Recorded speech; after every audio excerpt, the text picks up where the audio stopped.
আইসিসির ভারতীয় প্রতিনিধিকে ভিসা দেয় নাই বাংলাদেশ, এটা আসলে কিসের ইঙ্গিত? আইসিসি থেকে দুজন লোক আসার কথা ছিল, একজন ইন্ডিয়ান আরেকজন বিদেশি, কিন্তু ভারতীয় লোককে ভিসা দেয় নাই বাংলাদেশ। এটার উপর ভিত্তি করে কিন্তু আপনারা একটু আন্দাজ করে নিতে পারেন যে ভারতের কথা কিন্তু আমরা কোনোভাবেই গ্রাহ্য করতেছেন আপাতত 2026 বিশ্বকাপে কেন্দ্র করে। এটার পেছনে মূল কারণ কি? রাজনৈতিক কারণ থাকতে পারে। তো এখন যদি আমরা ভারতে না যাই তাহলে ক্ষতিটা আসলে কার হবে? আপনি খেয়াল করে দেখেন, গুঞ্জন শোনা যাচ্ছে আয়ারল্যান্ডের সাথে বাংলাদেশ দলের একটা এক্সচেঞ্জ হতে পারে গ্রুপ ভিত্তিক। আয়ারল্যান্ড যে গ্রুপে আছে, শ্রীলঙ্কার গ্রুপে আছে, আয়ারল্যান্ডকে বাংলাদেশের গ্রুপে রেখে বাংলাদেশকে ওই গ্রুপে পাঠাতে হবে। তবে এটা কিন্তু এখনো ফাইনাল না, অন্য কি সলিউশন আছে সেটা নিয়ে আমরা আলোচনা করবো। তবে ক্ষতিটা আসলে কার? দেখেন, আইসিসি যখন বাংলাদেশে আসবে, বাংলাদেশ সরকার এমনকি বিসিবি তাদের সাথে যখন তারা মিটিং এ বসবে, সবচেয়ে প্রথম আলোচনা হচ্ছে, দেখো ভাই, তোমরা যে কোনো মূল্যে তোমরা একটু ইন্ডিয়াতে যাই খেলো, তোমরা যদি না যাও সৌন্দর্যটা নষ্ট হয়ে যাচ্ছে। এটা আপনাকে মানতে হবে। টি-20 বিশ্বকাপের সৌন্দর্য কিন্তু নষ্ট হয়ে যাচ্ছে। কেন?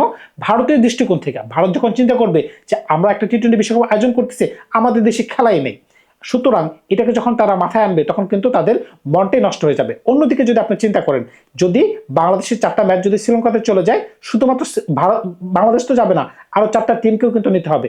এই যে মনে করেন 4টা টিমকে আপনি এক হোটেল থেকে আরেক হোটেলে নেবেন, প্লেনের একটা খরচ আছে, এমনকি টেলিকাস্টের একটা খরচ আছে, এগুলা কিন্তু ইন্ডিয়ার পকেট থেকে যাবে। প্লাস ইন্ডিয়াতে যে দর্শকগুলো থাকার কথা ছিল, যেগুলো ইন্ডিয়ার মাটিতে খেলা হলে ওইগুলো দেখতো, ওই দর্শকগুলো কিন্তু টিকিটও কিনতে পারতেছে না, খেলাও দেখতে পারতেছে না, ইন্ডিয়ান টেলিভিশনে ওইগুলো এত জোরসোর থাকবে না, ইন্ডিয়া কিন্তু ওই দিক থেকে বিরাট লসে পড়বে। প্লাস আপনি খেয়াল করে দেখেন, লোকাল যে স্পন্সরগুলো আছে, ইন্ডিয়ান যে স্পন্সরগুলো আছে কিংবা ফরেন যে স্পন্সরগুলো আছে, ওই ধরনের খেলাতে স্পন্সর করতো, ওই ধরনের স্পন্সরগুলো কিন্তু চলে যাবে। ভারত কিন্তু ওই দিক থেকে ক্ষতিগ্রস্ত হবে। এমনকি ভবিষ্যতে যখন তারা বৈশ্বিক কোনো আসর আয়োজন করতে যাবে, আপনি টি-20 বিশ্বকাপ বলেন, 50 ওভারের বিশ্বকাপ বলেন, এমনকি অলিম্পিক্সের গুঞ্জন যে আমরা শুনতে পাচ্ছি, সেটাও নিয়েও কিন্তু ইন্ডিয়া শঙ্কিত রয়েছে। কারণ কি? আপনি দেখেন, ভিসা জটিলতা কিন্তু একটা বড় একটা ইস্যু হয়ে গেছে। কেন বলতেছি? আপনি খেয়াল করে দেখেন, ইংল্যান্ডের আদিল রশিদ, উনি ভিসা পাচ্ছেন না। রায়ান আহমেদ ভিসা পাচ্ছেন কিনা সেটা আমরা জানি না। আমরা কয়েকদিন আগে ইউএস এর আলী খান, তাকে ভিসা দেওয়া হয় নাই। এমনকি এমনও শুনতে পাচ্ছিলাম, সিকান্দার রাজা, জিম্বাবুয়ের ক্যাপ্টেন, তিনিও যদি ভিসা না পান, তিনিও কিন্তু বলে দিয়েছেন যে জিম্বাবু পুরো টিমটাই নাকি বয়কট করে দিতে পারে। সুতরাং বুঝতেই পারছেন, ভারত কিন্তু এবার কন্ট্রোভার্সিতে পড়ে গেছে।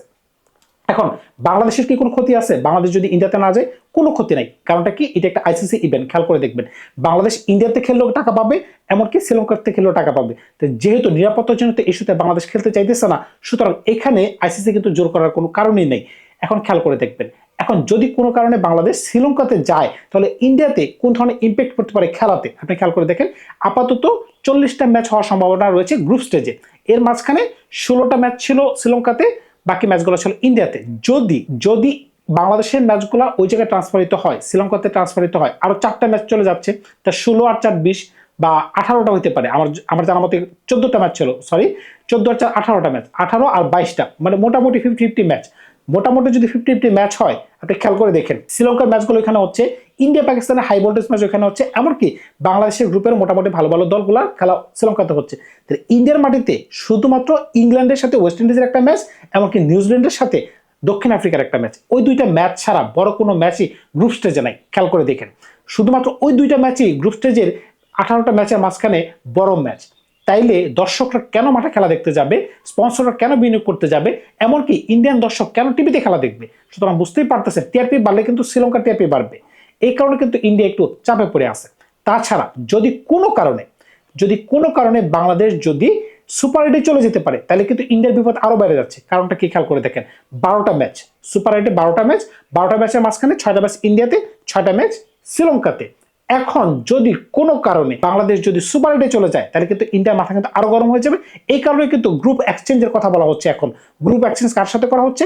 আয়ারল্যান্ডের সাথে বাংলাদেশ। কারণটা দেখেন, এখন আইসিসি এমনকি বিসিসিআই তারা কিন্তু মনে মনে চাইতেছে বাংলাদেশ যেন সুপার 8-এ না যেতে পারে। এই কারণে কিন্তু শ্রীলঙ্কা এমনকি অস্ট্রেলিয়ার গ্রুপের সাথে কিন্তু ফালানো হয়েছে, যেখানে বাংলাদেশ তুলনামূলকভাবে ওই দুইটার তুলনায় একটু দুর্বল, যাতে আমরা যেন অস্ট্রেলিয়ার সাথে হারি, এমনকি শ্রীলঙ্কার সাথে হারি, এমনকি অন্যান্য দলের সাথে হেরে যেন আমরা টুর্নামেন্ট থেকে বেরিয়ে আসতে পারি। আর যদি আমরা কোনো কারণে আমরা সুপার 8-এ যেতে পারি, তাহলে কিন্তু ইন্ডিয়ার জন্য আরো বিপদ। আমি কিন্তু বলেছিলাম যে 12টা ম্যাচ, টোটাল 12টা ম্যাচ হচ্ছে সুপার 8-এ, 12টা ম্যাচের মাঝখানে 6টা ম্যাচ ইন্ডিয়াতে, 6টা ম্যাচ শ্রীলঙ্কাতে।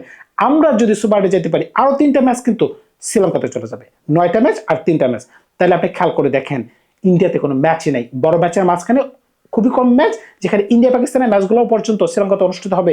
তাইলে এখানে এত বড় একটা টুর্নামেন্টে ভারতীয় জনগণ কি বলবে যে আমরা যে টি-20 বিশ্বকাপ আয়োজন করলাম, আমাদের ম্যাচ কোথায়? আপনি কি উত্তর দিবেন? ভারতীয় দর্শক হিসেবে আপনি কি উত্তর দিবেন? এই সকল কারণে কিন্তু ভারতের অনেক চাপে আছে। আর যদি মনে করেন যে আজকে আইসিসির মিটিংয়ে এমন কোনো সিদ্ধান্ত আসতে পারে যে বাংলাদেশকে বাদ দিয়ে কোনো ধরনের টি-20 বিশ্বকাপ আয়োজন করা হবে, সেটাও কিন্তু করার কোনো সম্ভাবনা নেই। কারণ কি, বাংলাদেশকে বাদ দিয়ে এই মুহূর্তে আপনি নতুন একটা দল আনবেন, তাহলে তো ভাই আরো সমস্যা বেড়ে গেল। এখন একটা সমাধান আসতে পারা যায় যে আয়ারল্যান্ডের সাথে বাংলাদেশকে আপনি ট্রান্সফার করে দিতে পারেন। আরেকটা জিনিস দেখেন, যদি আপনি আবার শ্রীলঙ্কাতে নন, এখানেও সমস্যা আছে ভাই। কোন জায়গায় সমস্যা আছে? ইংল্যান্ড দল কিন্তু ফেটু দিয়ে বসে আছে যে আমরা কিন্তু এত রাত বদলে পক্ষপাতিত্ব না। কেন পক্ষপাতিত্ব না? তাদের যে তিনটা ম্যাচের মাঝখানে একটা সম্ভবত 11 তারিখ, একটা 14 তারিখ, একটা 16 তারিখ। তো 11 তারিখের ম্যাচ হচ্ছে মুম্বাইতে খেলে তারা 12 তারিখে রওনা দিবে ইডেন গার্ডেনে। তো ইডেন গার্ডেন ম্যাচ খেলো 14 তারিখ। যদি আমরা ইন্ডিয়াতে যাই, শুনেন কথাটা, 14 তারিখে যদি ইডেন গার্ডেন খেলি, তো ইডেন গার্ডেনে যদি না খেলি তাহলে 14 তারিখে ম্যাচ যাবে শ্রীলঙ্কাতে, ধরেন পেলিকালেতে হইলো কিংবা কেন্দ্রিতে হইলো। তো কেন্দ্রি থেকে আবার 16 তারিখ 14 তারিখে ম্যাচ খেলার পরে আবার একদিনের মাঝখানে আবার তাদের কলকাতায় আসতে হবে, তখন আবার তাদের ওয়েস্ট ইন্ডিজের সাথে খেলা। সুতরাং বুঝতেই পারতেছেন, ওয়েস্ট ইন্ডিজ না, নেপালের সাথে খেলা। সুতরাং বুঝতেই পারতেছেন এরকম একটা অবস্থায় ইংল্যান্ড কিন্তু কোনোভাবে চাচ্ছে না যে তারা এই 2 দিনের মাঝখানে এত বেশি ট্রাভেল করুক।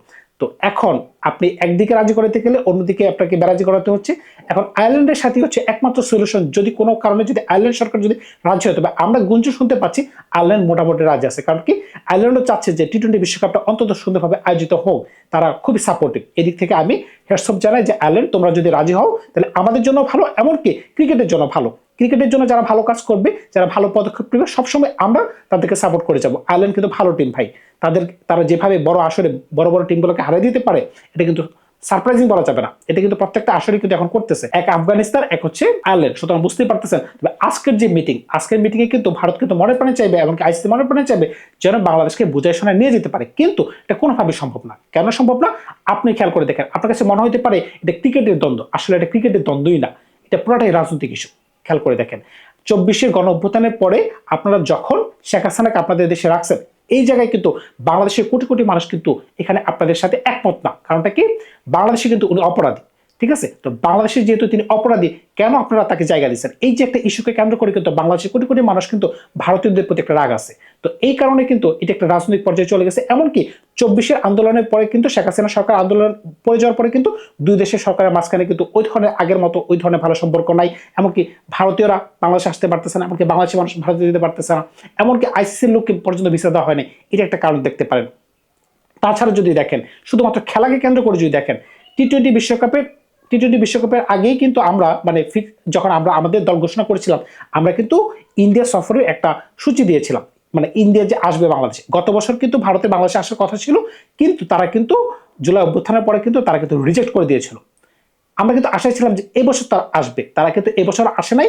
এবছর কিন্তু তারা কি করলো, যে ওই খেলাটাকে তারা নষ্ট করে দিল, ওই সিরিজটাই নষ্ট করে দিল, যে বাংলাদেশে যে আসার কথা ছিল তাদের। খেয়াল করে দেখেন, এটাকে কেন্দ্র করে কিন্তু বাংলাদেশের মানুষের পেছনে ভিতরে একটা ক্ষুব্ধ রাগ আছে। এমনকি মুস্তাফিজের ইস্যুটাকে আপনি কোনোভাবে ছোট করে দেখতে পারতেছেন না। কি কারণে?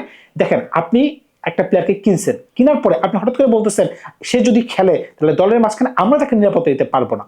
নিরাপত্তার জন্য ইস্যু কিন্তু আপনারাই তুলছেন। একটা মাত্র প্লেয়ারকে যদি আপনারা নিরাপত্তা দিতে না পারেন, তাইলে বাংলাদেশের 15 সদস্যের দল, আবার কোচিং ইউনিট, এমনকি সাপোর্টার, এমনকি অন্যান্য স্টাফ যারা থাকবেন, এত মানুষকে কিভাবে আপনারা দিবেন? এত খেলার মাঝখানে এত মানুষের ভিড়ে আমাদের মাঝখানে তো অ্যাটাক হইতেই পারে, এটা একটা সম্ভাব্য। সুতরাং বুঝতেই পারতেছেন আজকের মিটিংয়ে এই ধরনের সকল বিষয় কিন্তু আলোচনা হবে।